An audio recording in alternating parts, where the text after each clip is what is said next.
मी मागे सांगितलं झोपडपट्टी हा विषय घेऊ नका, या शब्दाच्या ऐवजी वत्सलानगर मध्ये वात्सल्य लपलंय, तर वत्सलानगर म्हणलं तरी चांगलं होतं.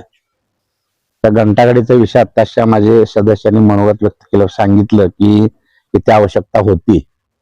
15 विभागातून त्याची आम्ही पूर्तता केली. मागे ग्रामसभेमध्ये ग्रामस्थांनी विचार मांडला होता, म्हणजे एका वर्षामध्ये आपण घेऊ, त्याप्रमाणे त्याची पूर्तता आज झाली. तुमच्या जवळ वत्सलानगर मधल्या सगळ्या रहिवाशांचं जे संकट होतं, त्या संकट चतुर्दिवशी आपण त्याची मुक्तता केली. जल जीवन मधलं पाणी पुरवठा लवकरात लवकर सुरुवात करावी असा विषय आहे. समस्या हे तर राहणार आहे, नव्या समस्या निर्माण होणार आहेच.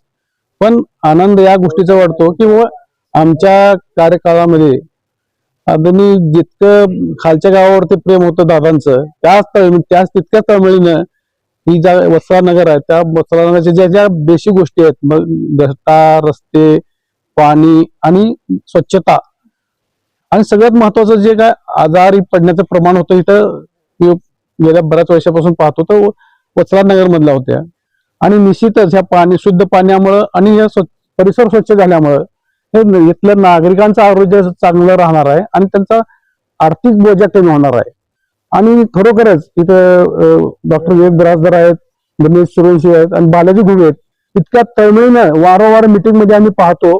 मी मिटिंग मध्ये कधीच काय बोलत नाही की इतक्या मागण्या यांच्या असतात आणि पाठपुरावा केल्याशिवाय स्वस्त बसत नाहीत. आणि खरोखरच दादा देखील जे ज्या गोष्टीची त्यांनी शब्द दिलेले आहेत ते पूर्ण आज केलेले आहेत आणि पुढे या ठिकाणी ह्या तळमळीनं ह्या परिसराचा विकास ते करतील. मी ग्रामपंचायतचं इलेक्शन लढवलो आणि 5 नंबर मधनं ज्यावेळेस निवडून आलो त्यावेळेस इथंच समस्या मला फार दिसल्या. त्यामुळे पहिला मी ते आरो प्लांट, त्याच्यानंतर डोक्यात होतं ते आपलं घंटागाडी इथं नव्हती, गावात 20-25 वर्षापासून होती.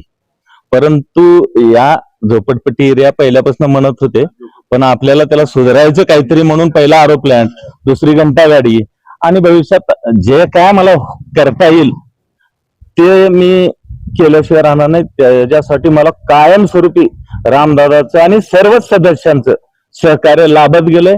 मी करतो म्हणजे ह्या सगळ्यांचं सहकार्य आहे म्हणूनच करू शकतो, नाहीतर करू शकत नाही.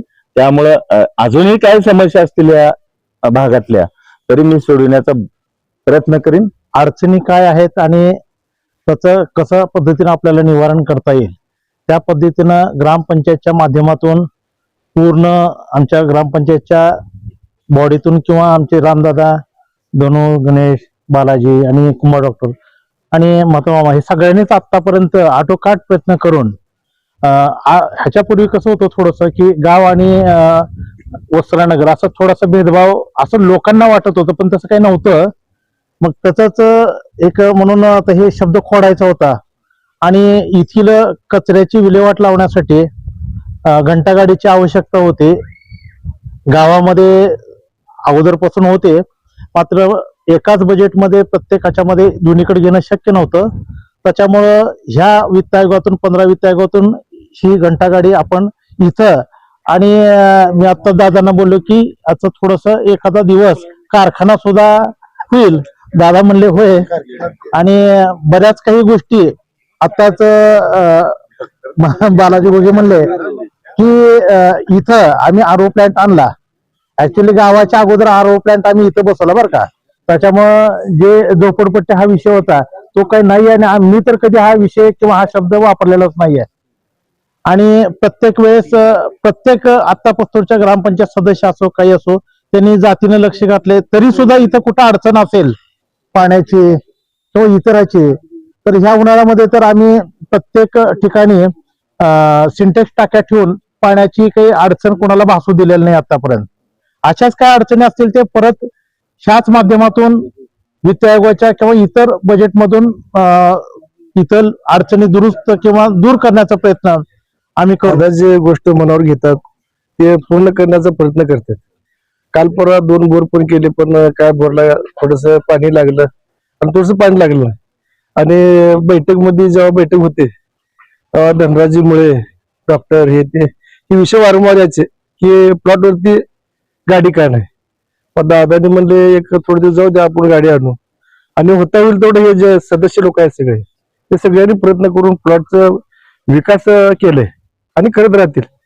आणि दादा असे आहेत की जे मनावर गोष्टी घेतील ते केल्याशिवाय राहत नाहीत.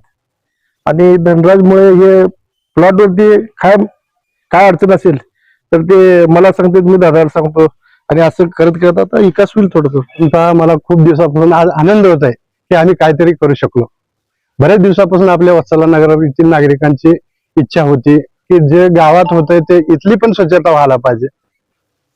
त्याप्रमाणे आम्ही सतत विचार करून आणि वारंवार ग्रामसभेत विषय होतच होता की आम्हाला स्वच्छता होत नाही, इथल्या बऱ्याच अडचणी आहेत. ह्या अडचणी सोडवण्यासाठी कधी कधी त्या बजेटचा विचार करूनही अडचणी सोडवाव्या लागतात. त्याच्यासाठी पहिल्यांदा आम्ही काय केलं, गावातल्या अडचणी सॉल्व्ह केल्या. नंतर आता प्लॉटवरल्या अडचणी सॉल्व्ह करण्यासाठी प्रयत्न करतोय. आदरणीय दादा असतील, आदरणीय बाबुराव चव्हाण असतील, त्यांच्या माध्यमातून याच्या मार्गदर्शनाखाली आम्ही या ठिकाणचा विकास करण्याचा प्रयत्न करत आहोत. गेली 15 वर्ष झालं आम्ही सातत्याने ग्रामपंचायत मध्ये आहोत आणि ह्या परिसराचा विकास कशा पद्धतीने केला पाहिजे आणि काय केल्यानंतर इथली सुधारणा होईल. अगोदर आम्ही सुरुवातीला ज्यावेळेस 10 वर्षाखाली पहिल्यांदा आम्ही प्रश्न घेतला ते गटरीचा. ह्या एरियात गटरी नव्हत्या, रस्ते नव्हते. त्या कम्प्लीट करत करत आज आपण स्वच्छतेच्या ह्याच्याकडे इथपर्यंत येऊन पोहोचलोय की आज घंटागाडी इथे आली आहे आणि त्याचं आज उद्घाटन करतोय आपण. स्वतंत्र घंटागाडी प्लॉटसाठी म्हणा, कारखान्यासाठी, अजून ह्याचा उपयोग इतर ठिकाणी सुद्धा होणारच आहे की प्लॉटसाठी नाही ना, ह्याने आपल्याला गावातली स्वच्छता दूर करायची आहे. त्याच्यासाठी आम्ही हे पाऊल घेतले, उचलले, 1 नंबर केले. तर मला तर वाटतं की ग्रामपंचायतचे मेंबर लोकांचा, सरपंच साहेबाचा आभार मानला पाहिजे. 1 नंबर केले ते, म्हणजे इतके दिवस नव्हते पर आता आले या झोपडपट्टीवर.